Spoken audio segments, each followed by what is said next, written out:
مفتی صاحب ایک بڑا مسئلہ ہے، وہ آپ بھی دیکھتے ہیں، ہم بھی دیکھتے ہیں، جب ہم باہر جاتے ہیں ہمارے خاص طور پہ مغرب میں رہنے بسنے والے بڑے یہ مسائل فیس کرتے ہیں حلال و حرام کے حوالے سے، کہاں کھائیں کہاں نہیں کھائیں، بڑے مسائل ہوتے ہیں۔ کچھ لوگوں نے اپنی سہولت کے لیے یہ کہا ہے، آپ سے کو بھی یہ اتفاق ہوا ہوگا کہ جناب والا اب ہم کہاں پڑیں ان چکروں میں، ہم یہ کرتے ہیں کہ ہم کھانا کھا لیتے ہیں، شروع کر دیتے ہیں کہ وہ خواہ حلال ہو یا یعنی ذبیحہ اس پہ اللہ کا نام لیا گیا ہو یا نہیں لیا گیا ہو، ہم کھانا کھاتے ہوئے بسم اللہ الرحمن الرحیم پڑھ لیتے ہیں۔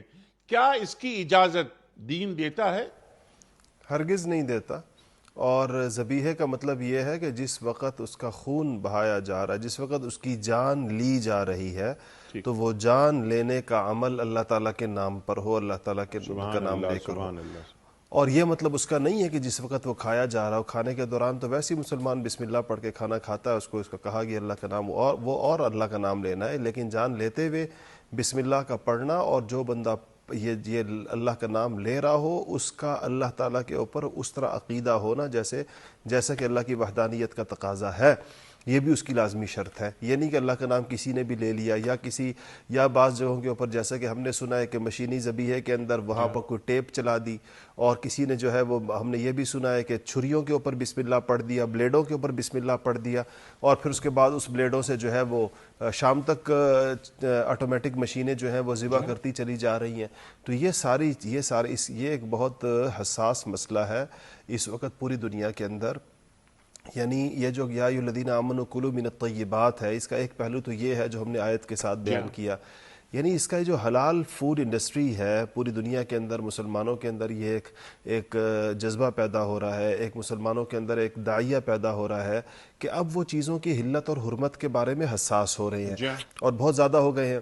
حلال سرٹیفیکیشنز ہو رہی ہیں دنیا کے، اب اس میں ایسی چیزوں کے اندر حرام چیزیں آ رہی، کیمیکلز کے اندر حرام آ رہے ہیں، ذبیحے کے طریقے جو ہے، کیونکہ بڑے پیمانے کے اوپر ایک دن کے اندر ہزاروں جانوروں کو ذبح کرنے میں ہر ایک کے اوپر چھری کا پھیرنا اور ہر چھری کے اوپر بسم اللہ پڑھنا، اس کو لوگ مشکل سمجھ رہے ہیں، اس لیے لیکن اب اس کی نگرانی کے بھی نظام قائم ہو گیا ہے، بڑی اسلامی تنظیمیں قائم ہو گئی ہیں جو جا کر مذبح خانوں کے اندر دیکھ رہی ہیں اور پھر سرٹیفائی کر رہی ہیں کہ آیا یہ گوشت حلال ہے یا نہیں، یہ اس کا چیز حلال ہے یا نہیں۔ اور گوشت کے علاوہ، ذبیحے کے علاوہ ہماری ڈبل روٹی کے اندر اور ٹوتھ پیسٹ کے اندر اور صابن کے اندر اور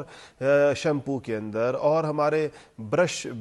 بالوں والے جو چیزیں ہوتی اس کے، ان سب چیزوں کے اندر حرام اجزاء کی آمیزش یا ان کو شامل کرنے کا مسئلہ بڑا سنگین ہے۔ اور اس کے اندر جن چیزوں کے اندر انزائمز ہوتے ہیں، جن کے اندر فیٹس ہوتی ہیں، جس کے اندر چربی استعمال ہوتی ہے، وہاں پر خنزیر کی چربی کا استعمال ہونا یا حرام جانوروں کی چربی کا استعمال ہونا،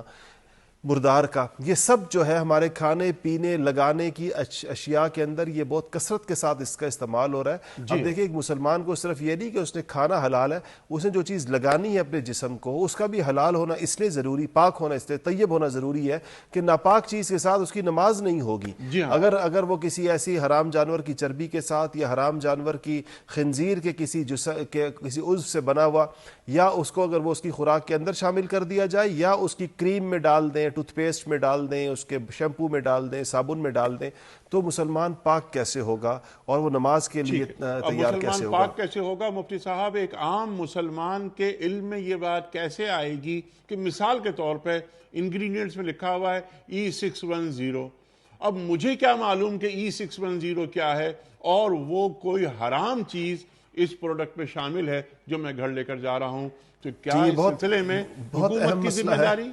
اس بہت اہم مسئلہ ہے، اور اس کے اندر ہمارے مغرب میں رہنے والے مسلمانوں کی معلومات اور ان کی فکر انگیزی بنسبت مشرق میں رہنے والے مسلمانوں سے کہیں زیادہ ہے۔ اور ہم نے دیکھا ہے کہ مغربی دنیا سے آنے والے بچے بھی اور وہاں رہنے والے مسلمان بھی وہ انگریڈینٹس کو دیکھتے بھی ہیں، جن چیزوں کے اندر پورک ہے یا جن چیزوں کے اندر کوئی انزائمز ہیں یا کسی قسم کی فیٹس ہیں یا ایسی کوئی بھی چیز ہے تو وہ اس کے نمبروں کو پہچانتے بھی ہیں۔ یہ اویئرنیس وہاں پر پیدا کی گئی ہے، وہاں لوگوں کو اس حوالے سے ایجوکیٹ کیا گیا ہے، چھوٹے چھوٹے بچوں کو ایسے کورسز کرائے جا رہے ہیں، بچے اپنی چاکلیٹیں خریدنے سے پہلے دیکھ رہے ہوتے ہیں اس کے اندر کوئی حرام چیز تو نہیں ہے۔